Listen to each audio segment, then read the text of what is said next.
Assalamualaikum warahmatullahi wabarakatuh. Nama saya Anissa Saadia, NPM 19630024. Saya dari kelas 6C reguler pagi Banjarmasin.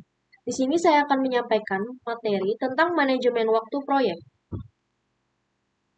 Di sini yang pertama ada mendefinisikan aktivitas atau activity definition, yang merupakan kegiatan untuk mengidentifikasi dan mendefinisikan aktivitas atau pekerjaan apa saja yang akan dikerjakan pada proyek. Daftar aktivitas ini dapat mengacu pada WBS atau Work Breakdown Structure yang telah disusun sebelumnya pada manajemen scope.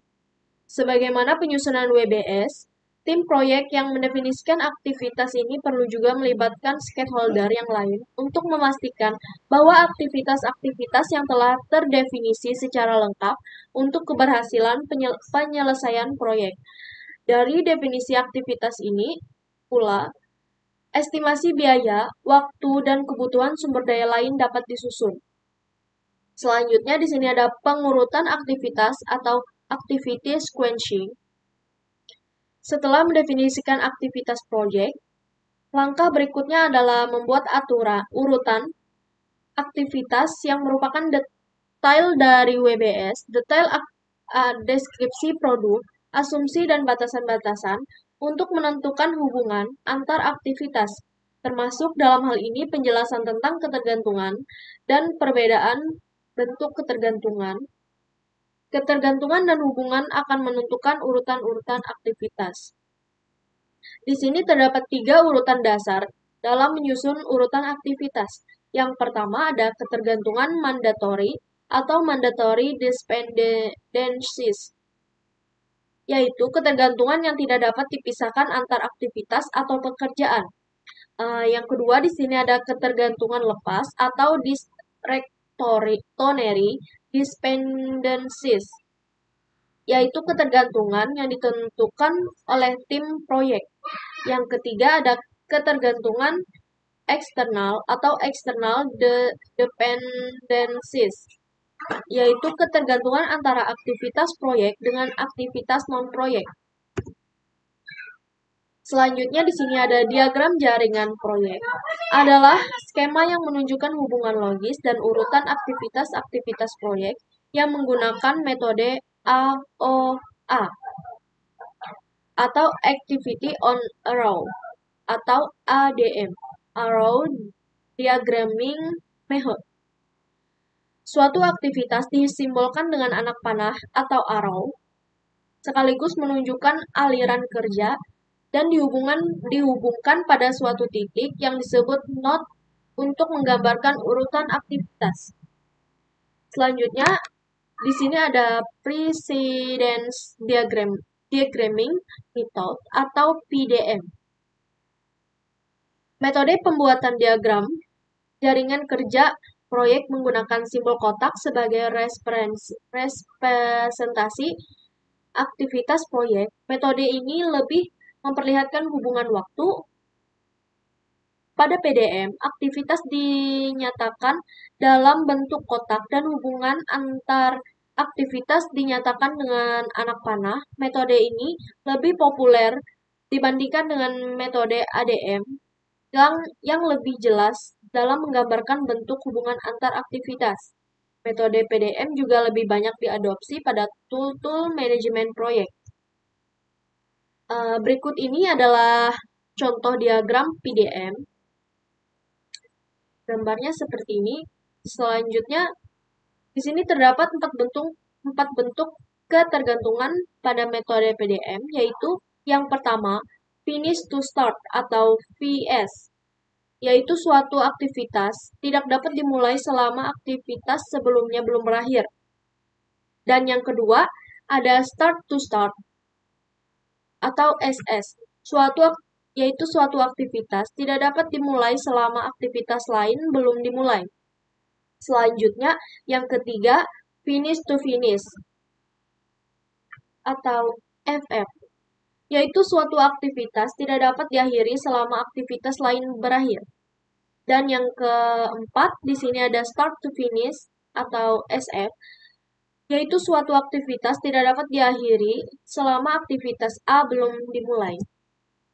Selanjutnya, di sini ada Gantt chart, dikembangkan oleh Henry Gantt, merupakan bagan dengan format standar untuk menampilkan informasi jadwal proyek dengan membuat daftar aktivitas proyek, disertai jadwal waktu mulai dan waktu selesai dengan format kalender.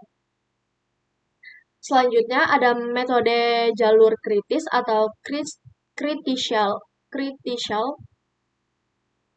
path method atau CPM. Disebut juga analisis jalur kritis, merupakan analisis jaringan proyek yang digunakan untuk memperkirakan total durasi atau umur proyek. Jalur kritis proyek adalah sekumpulan aktivitas yang menentukan waktu paling cepat selesainya proyek. Jalur ini merupakan jalur terpanjang pada diagram jaringan dan memiliki slack atau float minimal.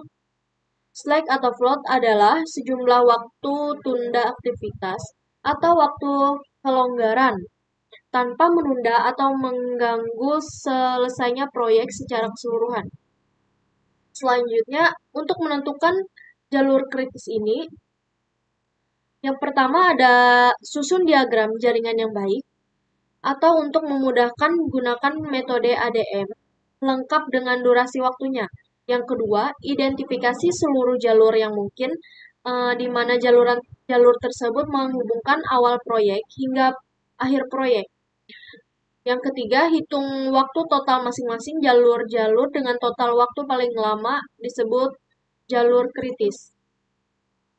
Selanjutnya, menghitung free float dan total float untuk menghitung waktu kritis. Free float adalah total waktu tunda aktivitas tanpa menunda mulainya aktivitas berikutnya. Total float adalah total waktu tunda aktivitas tanpa menunda berakhirnya proyek. Free float dan total float dapat dihitung dengan menggunakan metode penelusuran arah depan atau penelusuran arah belakang.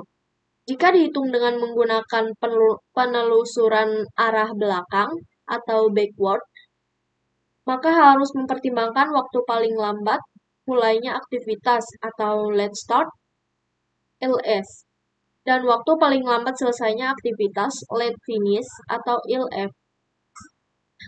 Jika menggunakan penelusuran arah depan atau forward, maka harus mempertimbangkan waktu paling cepat mulainya aktivitas atau early start atau ES dan waktu paling cepat selesainya aktivitas early finish atau EF. Selanjutnya analisis PERT atau program evaluation dan review teknik Q. Merupakan metode analisis jaringan untuk memperkirakan umur proyek dengan menghitungkan proyek faktor ketidakpastian waktu masing-masing aktivitas PERT.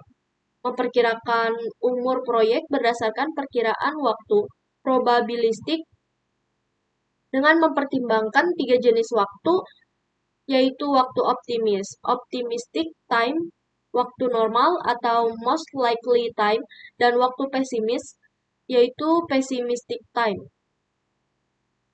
Waktu optimis atau TO adalah waktu yang dibutuhkan untuk menyelesaikan aktivitas jika tidak terjadi kesalahan pada pelaksanaan aktivitas atau segala sesuatu berjalan lancar tanpa gangguan. Waktu normal atau TM adalah waktu yang dibutuhkan bila aktivitas berjalan normal atau waktu tengah.